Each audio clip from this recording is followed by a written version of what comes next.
Mamata Banerjee waste Bengal का chief minister ने supreme court और चीफ जस्टिस के सामने में अपना पक्ष रखा और इलेक्शन कमीशन आज तक का जो उनका कहना है कि आज तक इस प्रकार का इलेक्शन कमीशन हम में 6-7 बार हम एमपी रहे, मिनिस्टर रहे, एमएलए रहे, चीफ मिनिस्टर हैं, लेकिन इस प्रकार का घिनौना, इस प्रकार का निष्क्रिय, मतलब जितना भी अभ्रंश भाषा इस इलेक्शन कमीशन के लिए कहा गया और ममता बनर्जी ने कहा कि हमने लाइफ में इतना गिरा हुआ इंसान नहीं देखा था। उन्होंने एसआईआर पे चर्चा करी और उन्होंने किस प्रकार से नाम 98 लाख लोगों का नाम काटा है, उसके ऊपर सुप्रीम कोर्ट को और इलेक्शन कमीशन को बीएलओ ने आत्महत्या किया है। जो काम 2 साल में स्पेशल इंसेंटिव रिवीजन होना चाहिए वो 1 महीने में किया, उसके लिए जवाबदार इलेक्शन कमीशन है। और इलेक्शन कमीशन अपने कर्तव्य को जो निर्वाह करता है वो उसके ऊपर सवालिया निशान उठता है। भारत एक संवैधानिक देश है और जो आर्गूमेंट ममता बनर्जी ने कहा कि किसके कहने पे इस प्रकार से करता है, इसको किस संविधान ने इसको इतना ताकत दिया है कि ये कुछ भी करता है, किसी का भी नाम काटता है, किसी का भी नाम जोड़ता है। और इसके लिए इसके खिलाफ में मैं जिंदगी भर मैं इसको याद रखूंगी। और जब मैं सत्ता में आज भी हूं और मैं आगे भी रहने वाली हूं, और उस वक्त इसको माफ संविधान नहीं करेगा, ऐसे ज्ञानेश गुप्ता को चीफ इलेक्शन कमीशन ने जिस प्रकार से घिनौना कार्य, पूरे विश्व में भारत का इलेक्शन कमीशन का नाम था, उसको इस घृणित आदमी ने बदनाम कर दिया। और आज जो बीएलओ वहाँ सुसाइड किए हैं, उसका सारा सुसाइड का जवाबदार ये ज्ञानेश गुप्ता है, इलेक्शन कमीशन है। पहले राहुल गांधी आरोप लगाते थे, लेकिन एसआईआर जब से वेस्ट बंगाल का किया और 98 लाख नाम काटा इसने, जो टीएमसी का लोगों का नाम काटा, उसका उन्होंने किस प्रकार से ये भारतीय जनता पार्टी के लिए ये काम करता है, ये पूरा देश देखता है। और सुप्रीम कोर्ट के सामने में ये सब हो रहा है और इसके ऊपर कड़ा से कड़ा कार्रवाई करने की ज़रूरत है। और सारे जो बीएलओ मरे हैं उसका हत्या का आरोपी इसको बनाना चाहिए। अगर इसने जो चीफ इलेक्शन कमिश्नर ने जिस प्रकार से और सरकार ने जो पास किया है कि इसके खिलाफ एफआईआर ने होगा, ये कौन सा धारा से, इसको संविधान से ऊंचा कोई नहीं है। इलेक्शन कमीशन भी संवैधानिक संस्था होने के बाद इसने आज तक जो इलेक्शन कमीशन का नाम बदनाम किया विश्व स्तर पे, और ये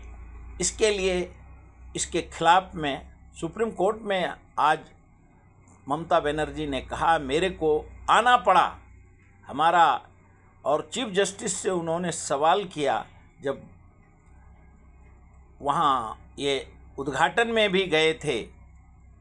तो वहाँ भी उन्होंने वही सवाल पूछा था, मैं इसका खिलाफ में कहाँ कंप्लेंट करूँ। और कल भी वही उन्होंने नई दिल्ली में सुप्रीम कोर्ट में उन्होंने दोहराया। तो इसके ऊपर संविधान को, न्यायपालिका को और सुप्रीम कोर्ट ने जो बेंच ने फुल आदेश दिया कि इसकी चीफ इलेक्शन कमीशन को इसका जांच करके रिपोर्ट सबमिट करो कोर्ट के सामने में। कल लोकसभा में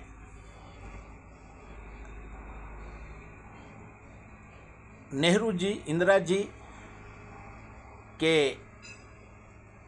खिलाफ में जो बुक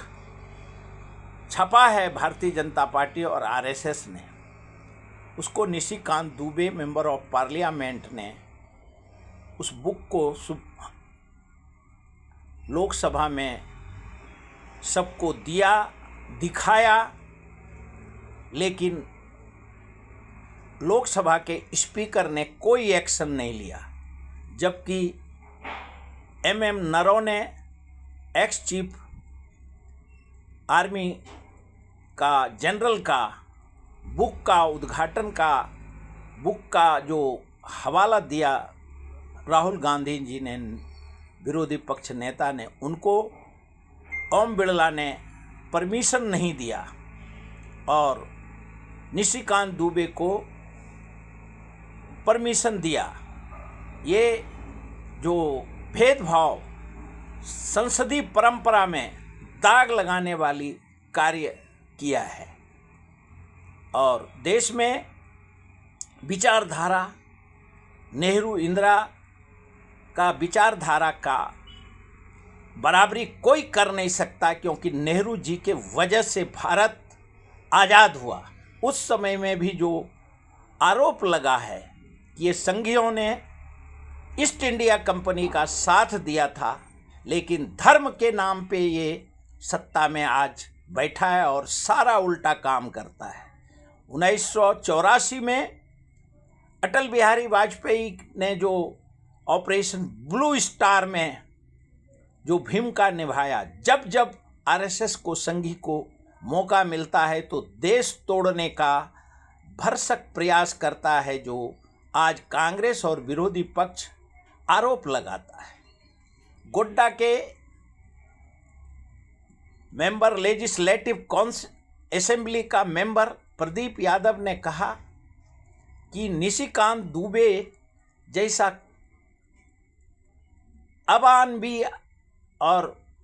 जिसने अपने वो संस्कृति संस्कार का हवाला क्या देता है इंदिरा जी का और नेहरू जी का,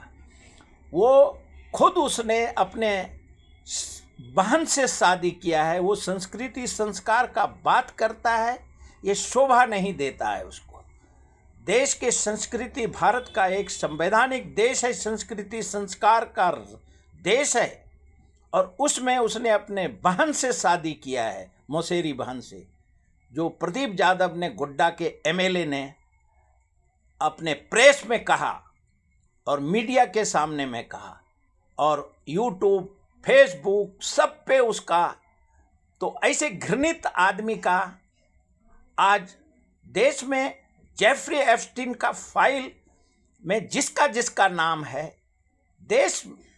चाहता है कि उसको राजीनामा दे, क्यों विश्व में जेफरी एप्स्टीन के नाम पे जितने लोग का नाम जुड़ रहा है उसकी इंक्वायरी हो रही है और वो राजीनामा दे रहे हैं। कितने देश के राष्ट्राध्यक्ष राजीनामा दे दिए, लेकिन भारत में